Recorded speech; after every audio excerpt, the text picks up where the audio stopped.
Welcome back. Balochistan کے ضلع تربت کی تحصیل بلیدہ میں بلوچ خاندان کے گھر پر فتنہ ہندوستان کے دہشت گردوں کا حملہ، بچوں اور خواتین سمیت 6 بے گناہ افراد کو قتل کر دیا گیا۔ گھر کو مکینوں سمیت آگ لگا دی گئی۔ میناز کے علاقے میں موٹر سائیکل سوار دہشت گردوں نے عبد الحمید نامی شہری کے گھر کو مارٹر گولوں سے نشانہ بنایا اور فائرنگ کی۔ جاں بحق ہونے والوں میں مسلم ملا یوسف، فضیلہ 1 سال کی گلناز، 6 سال کی زہرا اور 4 سال کا چنگیز شامل ہے۔ فائرنگ سے زخمی 3 افراد کو اسپتال منتقل کر دیا گیا۔ سیکورٹی فورسز نے علاقے کا گھیراؤ کر لیا، ملزمان کی تلاش جاری ہے۔ یہ واقعہ واضح کرتا ہے کہ دہشت گرد عناصر کو نہ بلوچ روایات کا احترام ہے، نہ انسانی اقدار کا۔ معصوم بچوں کو نشانہ بنانا کسی نظریے کی نہیں بلکہ بزدلی اور شکست خوردہ ذہنیت کی علامت ہے۔ یہ کوئی جد و جہد نہیں، کھلی درندگی ہے۔ ایسے عناصر بلوچ شناخت نہیں بلکہ بلوچ دشمنی کے علم بردار ہیں۔ وزیر مملکت برائے داخلہ طلال چودھری کی زیر صدارت اجلاس میں وفاقی سیکرٹری داخلہ، تمام آئی جیز، ہوم سیکرٹریز، چیف کمشنر اور آئی جی اسلام آباد نے شرکت کی۔ طلال چودھری نے کہا، عوام کے جان و مال کا تحفظ ریاست کی اولین ترجیح ہے۔ دہشت گردی کے خلاف جنگ میں سیکورٹی فورسز کی کارکردگی قابل تعریف ہے۔ اجلاس میں ملک بھر میں امن و امانہ کی مجموعی صورتحال، درپیش چیلنجز اور آئندہ کے لاہ عمل کا جائزہ لیا گیا۔ ذوالقرنین حیدر مزید آگاہ کریں گے، بتائیے ذوالقرنین۔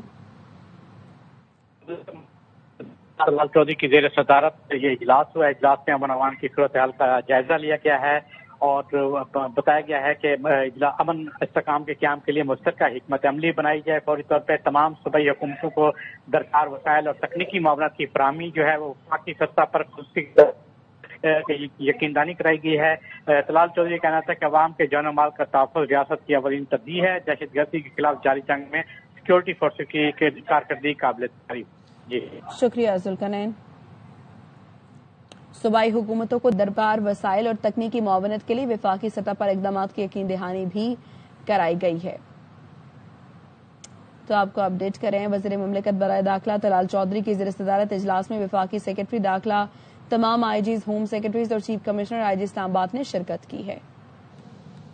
ایران دنیا میں دہشت گردی کا سب سے بڑا اسپانسر ہے، اسے ایٹمی ہتھیار حاصل نہیں کرنے دوں گا۔ امریکی صدر کا اسٹیٹ آف دی یونین سے خطاب، کہا ایران کے میزائل یورپی ملکوں اور خطے میں ہمارے فوجی اڈوں کے لیے خطرہ ہیں۔ ایران ایسے میزائل بنا رہا ہے جو جلد امریکہ تک پہنچیں گے۔ ترجیح ہے مسئلے کو سفارتکاری سے ہی حل کیا جائے۔ ہم یہ الفاظ سننا چاہتے ہیں کہ ایران نیوکلیئر ہتھیار نہیں بنائے گا۔ ایرانی رجیم اور اس کی پراکسیز نے دنیا میں صرف دہشت گردی اور نفرت ہی پھیلائی۔ It had been the policy of the United States never to allow Iran to obtain a nuclear weapon. They've already developed missiles that can threaten Europe and our bases overseas, and they're working to build missiles that will soon reach the United States of America. We are in negotiations with them. They want to make a deal, but we haven't heard those secret words. We will never have a nuclear weapon. My preference is to solve this problem through diplomacy. But one thing is certain, I will never allow the world's #1 sponsor of terror, which they are by far, to have a nuclear weapon. Can't let that happen. Just over the last couple of months with the protests, they've killed at least, it looks like 32,000 protests. 32,000 protesters in their own country. We stopped them from hanging a lot of them. And we took out Soleimani. I did that during my first term. Had a huge impact. He was the father of the roadside bomb. امریکی صدر Donald Trump state of union خطاب بھی پاک بھارت جنگ کا ذکر نہ بھولے۔ کہا ٹیرف پالیسی پاکستان اور بھارت سمیت 8 جنگیں رکوائیں۔ جب میں آیا تو شروع کے 8 مہینے محفوظ نہیں تھے، پھر میں نے ٹیرف کی مدد سے 8 جنگیں ختم کروائیں۔ پاکستان اور بھارت ایٹمی جنگ کے قریب پہنچ چکے تھے۔ وزیر اعظم شہباز شریف نے کہا، مداخلت نہ کرتے تو 35 ملین لوگ ہلاک ہو جاتے۔ 10 months I ended 8 wars. Cambodia and Thailand, Pakistan and India would have been a nuclear war. 35 million people said the Prime Minister of Pakistan would have died if it were not for my involvement. Kosovo and Serbia, Israel and Iran, Egypt and Ethiopia, Armenia and Azerbaijan, the Congo and Rwanda, and of course the war in Gaza, which proceeds at a very low level. It's just about there. امریکی صدر نے supreme court کے tariff سے متعلق فیصلے پر شدید تنقید کرتے ہوئے کہا، مایوس کن رولنگ کے باوجود ملک محفوظ ہے۔ امریکی صدر کا کہنا تھا بدقسمتی سے سپریم کورٹ نے ٹیرف کے خلاف فیصلہ دیا، لیکن اس کے باوجود ملک محفوظ ہے اور دیگر ممالک اب بھی امریکہ کو ٹیرف دینے پر رضامند ہیں۔ These tariffs took in hundreds of billions of dollars to make great deals for our country, both economically and on a national security basis. We're making a lot of money. There was no inflation, tremendous growth, and then just 4 days ago, an unfortunate ruling from the United States Supreme Court. But the good news is that almost all countries and corporations want to keep the deal that they already made, right, Scott? Knowing that the legal power that I, as president, have to make a new deal could be far worse for them, and therefore they will continue to work along the same successful path that we had negotiated before the Supreme Court's unfortunate involvement. امریکہ سنہری دور میں داخل ہو گیا، 1 سال میں نمایاں تبدیلی آئی، حالات بدترین سے بہترین ہو گئے۔ امریکی صدر ڈونلڈ ٹرمپ نے اسٹیٹ آف یونین خطاب میں کہا، ہماری سرحدی محفوظ ترین ہیں، معیشت مضبوط اور غیر قانونی امیگریشن کا خاتمہ کر دیا۔ 5 months from now, our country will celebrate an epic milestone in American history. We now have the strongest and most secure border in American history by far. Past 9 months, 0 illegal aliens have been admitted to the United States. But we will always allow people to come in legally. Flow of deadly fentanyl across our border is down by a record 56% in 1 year. The Biden administration and its allies in Congress gave us the worst inflation in the history of our country. But in 12 months, I secured commitments for more than $18 trillion pouring in from all over the globe. We just received from our new friend and partner, Venezuela, more than 80 million barrels of oil. I kept my promise to drill, baby, drill. A short time ago, we were a dead country. Now we are the hottest country anywhere in the world, the hottest. صدر Trump کے state of the union خطاب کے دوران کانگریس میں ہنگامہ ہوا۔ Democrat رکن L green کو ایوان سے نکال دیا گیا۔ ایل گرین نے ٹرمپ کی آمد کے موقع پر پلائی کارڈ لہرایا جس پر لکھا تھا سیاہ فام لوگ بندر نہیں ہیں۔ ڈیموکریٹ سرکان الہان عمر اور راشدہ طلائب نے بھی سخت جملے کہے۔ ٹرمپ نے کہا آپ کو شرم آنی چاہیے۔ ڈیموکریٹس کی جانب اشارہ کرتے ہوئے کہا یہ لوگ پاگل ہیں، امریکہ کو تباہ کر رہے ہیں۔ They attended the State of the Union address, knowing that the president would come in and that he would have to pass by me to get to the podium. And I wanted him to know that portraying the President Obama and First Lady Obama as members of the primate family is not only unacceptable, it is something that is deplorable and something that we will not tolerate. At least I will not. I wanted him to get close to someone who could tell him to his face. And I did. He's not confronted by people who are willing to speak truth to him. Shame. You should be ashamed of yourself not standing up. You should be ashamed of yourself. That is why I'm also asking you to end deadly sanctuary cities that protect the criminals and enact serious penalties for public officials who block the removal of criminal aliens. In many cases, drug lords, murderers all over our country, they're blocking the removal of these people out of our country, and you should be ashamed of yourself. ایرانی وزیر خارجہ عباس عراقچی سفارتکاری کو ترجیح دینے پر جلد معاہدے کا امکان ظاہر کیا ہے۔ ایکس پر لکھا ایران کسی بھی صورت ایٹمی ہتھیار نہیں بنائے گا، سفارتکاری کو ترجیح دی جائے تو معاہدہ جلد ہو سکتا ہے۔ ہمارے پاس تاریخی موقع ہے کہ ایک ایسا معاہدہ کیا جائے جو باہمی خدشات دور کرے اور مشترکہ مفادات یقینی بنائے۔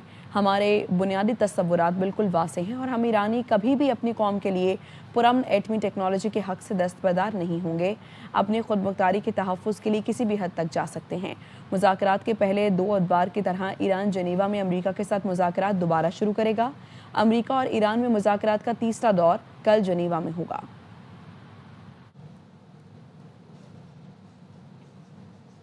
ایران پر فوجی حملہ کیا جائے یا نہیں، امریکی سینیٹرز کی رائے تقسیم ہو گئی۔ امریکی سینیٹر الزبتھ وارن نے ایکس پر لکھا مشرق وسطیٰ میں کسی نئی اور طویل فوجی مداخلت سے گریز کیا جائے۔ امریکی عوام چاہتے ہیں ٹرمپ اندرونی معاشی صورتحال بہتر بنانے پر توجہ دیں۔ ٹرمپ کے اسٹیٹ آف دی یونین خطاب کو ایلزابتھ وارن نے امریکی خاندانوں کے لیے ایک بری رات قرار دیا۔ ٹرمپ کے پاس اس وعدے کے بارے میں کہنے کو کچھ نہ تھا جس میں انہوں نے کریڈٹ کارڈ کے سود کی شرح محدود کرنے کا اعلان کیا تھا۔ بچوں کی دیکھ بھال کو سستا بنانے کے بارے میں بھی انہوں نے کچھ نہ کہا۔ سینیٹر لنزے گراہم نے صدر ٹرمپ سے ایران کے خلاف کارروائی کا مطالبہ کیا۔ کہا مشرق وسطیٰ میں فوجی تیاریوں سے پیچھے ہٹنا تہران کو مزید حوصلہ دے گا۔ امریکہ اور ایران کے درمیان بڑھتی کشیدگی کے باعث خام تیل کی قیمتیں 7 ماہ کی بلند ترین سطح پر پہنچ گئی۔ عالمی منڈی میں لندن برینٹ 43 سینٹ اضافے سے $71 فی سینٹ 20 سینٹ، جبکہ ویسٹ ٹیکسس 38 سینٹ اضافے سے $66 فی بیرل پر ٹریڈ ہو رہی ہے۔ ماہرین کا کہنا ہے مشرق وسطیٰ میں کشیدگی وغیرہ سے خام تیل کی سپلائی متاثر ہو سکتی ہے۔ خبر تربت سے، جہاں تحصیل بلیدہ کے علاقے میں ناز میں گھر پر حملہ ہوا ہے، 6 افراد جاں بحق 3 زخمی بتائے جا رہے ہیں۔ سرفراز شاہ ہمارے نمائندے مزید اپڈیٹس دیں گے۔ جی سرفراز۔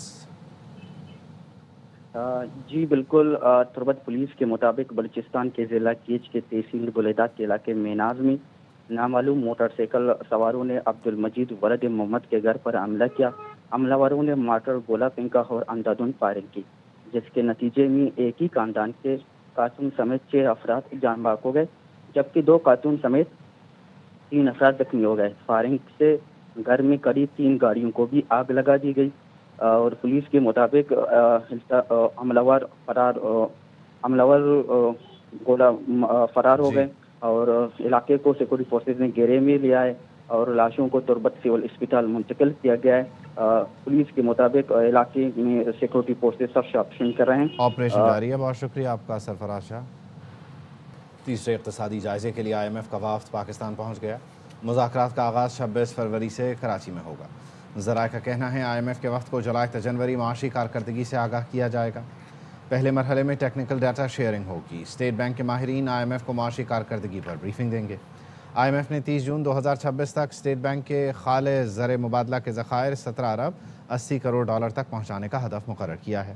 ڈیٹا شیئرنگ سیشنز میں مانیٹری پالیسی، افراط زر، بینکنگ ریگولیشن سمیت دیگر اہم امور پر تکنیکی مذاکرات ہوں گے۔ IMF کا وفد 11 مارچ تک پاکستان کے دورے پر ہے۔ مذاکرات کی کامیابی کی صورت میں ایکسٹینڈڈ فنڈ فیسلٹی کے تحت پاکستان کو 1 ارب ڈالر کی چوتھی قسط اور تقریباً 20 کروڑ ڈالر RSF پروگرام کے تحت ملیں گے۔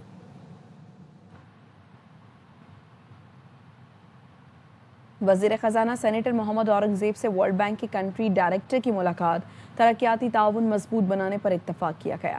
وزارت خزانہ کا کہنا ہے عالمی بینک نے پاکستان کے استحکام اور موسمیاتی اہداف میں تعاون کی یقین دہانی کرائی۔ ملاقات میں انسانی سرمایہ آبادی، موسمیاتی تبدیلی اور زراعت کے شعبوں پر غور کیا گیا۔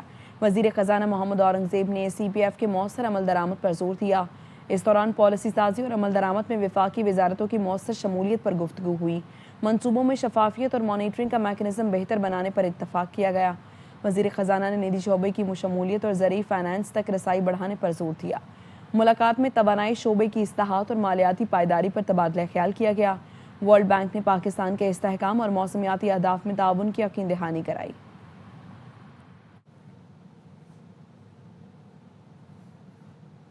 بکھر میں بین الصوبائی چیک پوسٹ پر خودکش حملے میں شہید 2 پولیس اہلکاروں کی نماز جنازہ ادا کر دی گئی۔ IG پنجاب اور دیگر پولیس افسران نے شرکت کی۔ پولیس کے دستے نے سلامی دی۔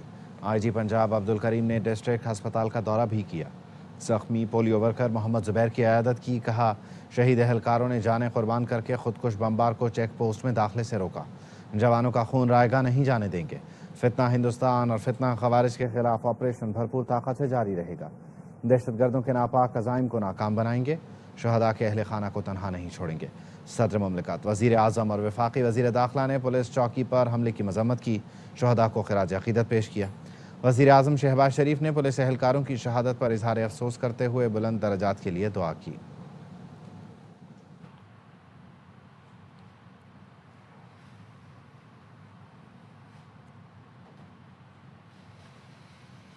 وفاقی وزیر داخلہ نے اٹلی کے ہم منصب سے ملاقات کی ہے۔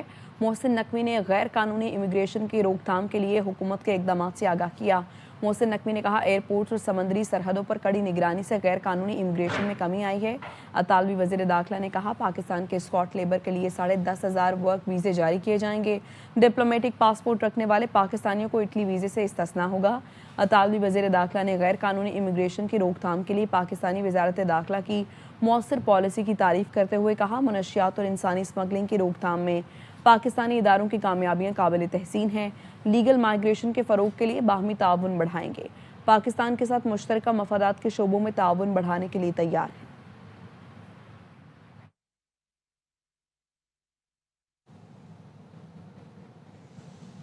وزیر اعظم شہباز شریف اور قطر کے امیر شیخ تمیم بن حمد آل ثانی کی ملاقات۔ نائب وزیر اعظم اسحاق ڈار اور chief of defence forces field marshal Syed Asim Munir بھی دوحہ میں ہونے والی اس ملاقات میں شریک تھے۔ وزیر اعظم نے امیر قطر کو پاکستان کے دورے کی دعوت دی، جس سے امیر قطر نے بخوشی قبول کیا۔ امیر قطر شیخ تمیم بن حمد آل ثانی کا دورہ پاکستان رواں سال ہی ہوگا۔ ملاقات میں دو طرفہ تعلقات کے تمام پہلوؤں کا جائزہ لیا جائے گا۔ پاکستان اور قطر میں برادرانہ تعلقات کو مزید مضبوط بنانے کے لیے مشترکہ عزم کا اعادہ، باہمی دلچسپی کے تمام شعبوں میں تعاون بڑھانے کی اہمیت پر زور دیا گیا۔ امیر قطر شیخ تمیم نے اقتصادی شراکت داری کو اعلیٰ اسٹریٹجک سطح تک بڑھانے کے عزم کا اعادہ کیا۔ دونوں رہنماؤں نے مذاکرات، سفارتکاری اور تنازعات کے پرامن حل کی اہمیت پر زور دیا۔ پاکستان اور قطر کے درمیان اہم علاقائی مسائل پر قریبی روابط برقرار رکھنے پر اتفاق ہوا۔ یہ دورہ پاکستان اور قطر کی مضبوط شراکت داری کو مزید مستحکم کرنے، سیاسی تعلقات کو اقتصادی نتائج میں تبدیل کرنے کے مشترکہ عزم کا عکاس ہے۔ قطر کا دورہ مکمل کر کے وزیر اعظم وطن واپس پہنچ گئے۔ اسلام آباد ہائی کورٹ میں دوران سماعت وزیر اعلیٰ کے پی سہیل آفریدی چیف جسٹس سرفراز ٹوگر کی عدالت میں روسٹرم پر آ گئے۔ سہیل آفریدی نے روسٹرم پر بات کرنے کی کوشش کی۔ چیف جسٹس سرفراز ٹوگر بات سنے بغیر اپنے چیمبر میں چلے گئے۔ اس سے پہلے سہیل آفریدی کو چیف جسٹس کے سیکرٹری سے ملاقات کے لیے آفس آنے کا پیغام دیا گیا تھا۔ سہیل آفریدی نے کہا، بانی پی ٹی آئی کے کیسز نہیں لگ رہے، میں اوپن کورٹ میں ہی بات کروں گا۔ میڈیا سے گفتگو میں وزیر اعلیٰ کے پی نے کہا کہ چیف جسٹس سے ملاقات نہیں ہوتی تھی، اوپن کورٹ میں بات کرنے کی کوشش کی۔ آج آپ نے دیکھا ہم یہاں پر چیف جسٹس اسلام آباد ہائی کورٹ کے سامنے کھڑے ہوئے، سلام کا جواب، رمضان میں سلام کا جواب بھی نہیں دیا۔ وہ بھی چیف ایگزیکٹو، ایک 4.5 کروڑ عوام کے صوبے کا چیف ایگزیکٹو، بالکل جو ہیں وہ چلے گئے، اور بالکل 1 گھنٹہ میں ساری رات نہیں سویا۔ تو اتنا لحاظ تو کرنا چاہیے تھا چیف جسٹس صاحب کو، وہ سلام کا جواب ہی دیتے تھے، چلو بات نہ کرتے۔ جتنی بھی ہمارے آئینی اور قانونی راستے ہیں وہ تمام ہم آزما چکے ہیں، اور اس کے بعد بھی کوئی سنوائی نہیں ہو رہی، انصاف نہیں ہو رہا۔ تو بہرحال پھر آخری راستہ آئین اور قانون کے مطابق احتجاج کا ہی بند۔ سابق وزیر اعلیٰ خیبر پختونخوا علی امین گنڈاپور نے الزام لگایا ہے کہ ان کی سیکیورٹی واپس لے لی گئی ہے۔ انہیں بتایا گیا ہے کہ اوپر سے آرڈر آنے پر سیکیورٹی واپس لی گئی، جبکہ وزیر اعلیٰ سہیل آفریدی نے سیکیورٹی واپس لینے کی تردید کر دی۔ کہا، ایسے کاموں کے لیے وقت نہیں، کوئی ایشو بنا کر خبروں میں آنا چاہتا ہے تو ہم ذمہ دار نہیں۔ رہائی فورس کے سوال پر کہا، اس کا مقصد بانی کی رہائی کی پرامن جدوجہد کے لیے نوجوانوں کو جمع کرنا ہے۔ میں نے کوئی سیکیورٹی واپس نہیں لی، اور نہ ہی جو ہے میں اس چیز کے لیے فارغ ہوں۔ ہمارے پہلے عمران خان صاحب ہے، ان کی صحت ہے، اور حقیقی آزادی کی یہ تحریک ہے، باقی چیزیں جو ہیں وہ بعد میں آتی ہیں۔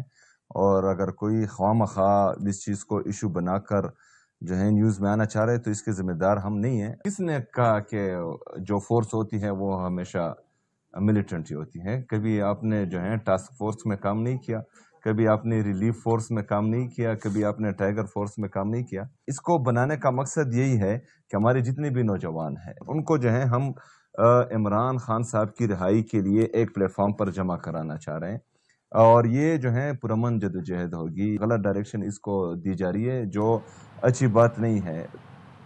سلمان اکرم راجہ کہتے ہیں کہ بانی پی ٹی آئی کا مقدمہ عوام کو لڑنا پڑے گا، ان تک ذاتی معالجین اور فیملی کی رسائی کی کوشش کر رہے ہیں۔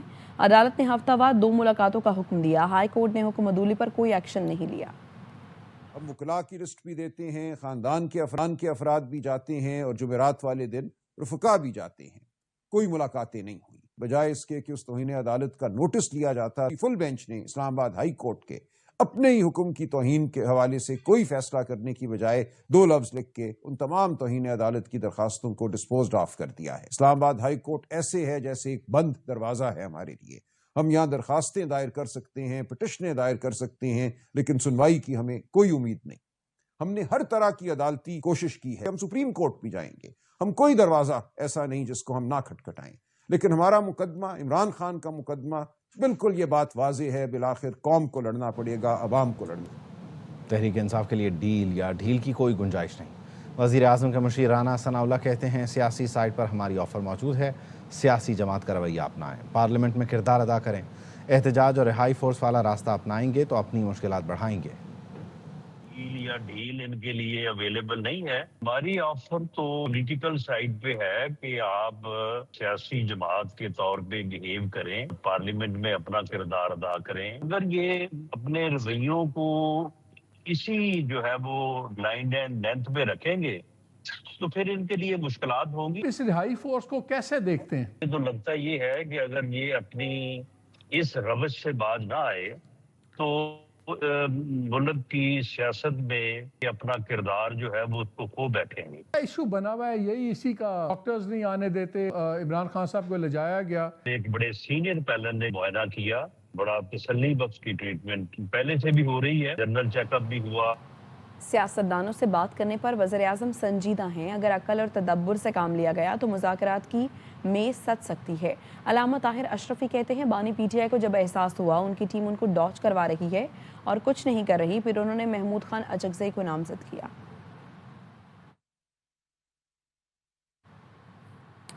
انہوں نے کہا کہ علامہ طاہر اشرفی کی جانب سے کہا گیا ہم نے افغانستان سے معاملات بہتر کرنے کی ہر ممکن کوشش کی، ہم کہتے ہیں افغانستان کا امن پاکستان کا امن ہے۔ سمجھتا ہوں وزیر اعظم کی طرف سے پولیٹیکل لوگوں کے ساتھ مذاکرات میں تو مکمل سنجیدگی ہے۔ اب تحریک انصاف ہے، اس کا بھی ایک بہت بڑا طبقہ مذاکرات چاہتا ہے، وہ جو ہارڈ لائنر ہیں وہ بھی تھک گئے ہیں۔ حکومت آپ کی ریاست سنجیدگی سے یہ چاہتی ہے کہ پاکستان کے لیے جو خطرہ آپ دیکھیں، عالمی حالات آپ دیکھیں، کوئی بھی نہیں یہ چاہتا کہ ایک کی کیفیت رہے۔ اگر عقل، فہم اور تدبر سے کام لیا گیا تو بالکل مذاکرات کا ٹیبل سج سکتا ہے۔ جب خان صاحب کو یہ احساس ہوا کہ میری ٹیم جو ہے مجھے ہی ڈاش کر رہی ہے اور کچھ کر نہیں پا رہی ہے، تو انہوں نے پھر ایک ایسے شخص کو نامزد کیا کہ جو ان کے خیال میں بڑا آدمی ہے۔ جو شخص اندر بیٹھا ہوا ہے وہ اس لیے تو نہیں بیٹھا ہوا نا کہ اس نے ساری زندگی رہنا، وہ کوشش تو کرے گا کہ کوئی راستہ نکلے۔ ہم نے ہر ممکن کوشش کی ہے۔ یہ جتنے اس وقت آپ کو وہاں قیادت نظر آتی ہے، ان کے بڑوں کے ساتھ بہت زیادہ محبت کا تعلق۔ بڑا افسوس ہے کہ ان کا جو رویہ تھا کشمیر کے اوپر، افغان قیادت کبھی کمپرومائز نہیں کرتی تھی، لیکن ابھی آپ نے دیکھا انڈیا میں بیٹھ کے جو کچھ امیر خان متقی نے گفتگو کی، بدھا کا مجسمہ جو تھا وہ اس وقت آپ کو پتہ ہے گرایا گیا، لیکن اسی بدھا کے مجسمے کے نیچے انڈیا نے امیر خان متقی کو بٹھایا۔ بار بار کہہ رہے ہیں کہ افغانستان کا امن پاکستان کا امن ہے، افغانستان بھائی بن کر رہے، لیکن اگر وہاں سے روز لوگ آئیں میرے بچوں کو شہید کریں تو کیسے ممکن ہے؟